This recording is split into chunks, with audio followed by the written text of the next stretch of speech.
In this video, we tell you how to know if you've injured the AC joint of your shoulder. The AC joint is a common site of injury for athletes when they fall on the point of their shoulder. This is common in sports like jiu-jitsu, grappling, rugby league, rugby union, and any contact sport where an athlete gets tackled or placed onto the point of their shoulder. The AC joint is where your collarbone meets the actual shoulder blade and is made up of the joint capsule, the AC ligaments, and the coracoid ligaments, your conoid and trapezoid ligaments. So how do you know if you've injured your AC joint?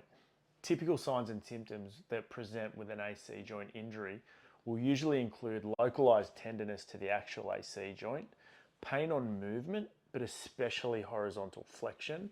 And also in higher grade injuries, you'll see a little bit of a step deformity of the actual shoulder. So you'll see the actual clavicle popping up and then a deformity or a step down to the actual acromion. AC joint injuries are graded depending on what classification system you use.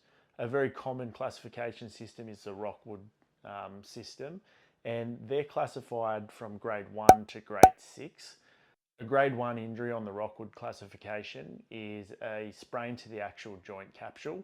You'll usually see local tenderness on the shoulder, some pain with movement, particularly horizontal flexion, and not usually a step deformity. A type 2 tear usually involves a tear of the actual AC joint ligaments and also a sprain to the actual coracoclavicular ligaments underneath as well. This usually presents with the same symptoms as a grade 1, with pain on movement, a local tenderness, but also there tends to be a small step deformity. In grade 3 AC joint injuries, what you'll find is that there's a complete tearing of the AC joint ligaments and also a complete tearing of the coracoclavicular ligaments, resulting in a marked step deformity and displacement of the clavicle. And you'll have pain with movement, local tenderness over the AC joint.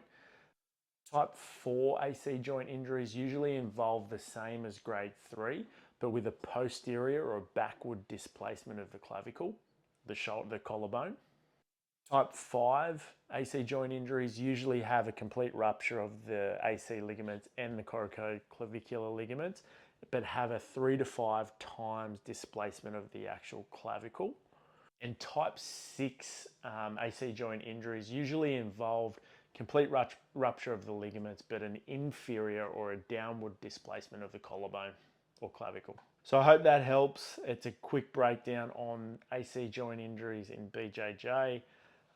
If you've got any questions, please feel free to comment below and look out for our next video here.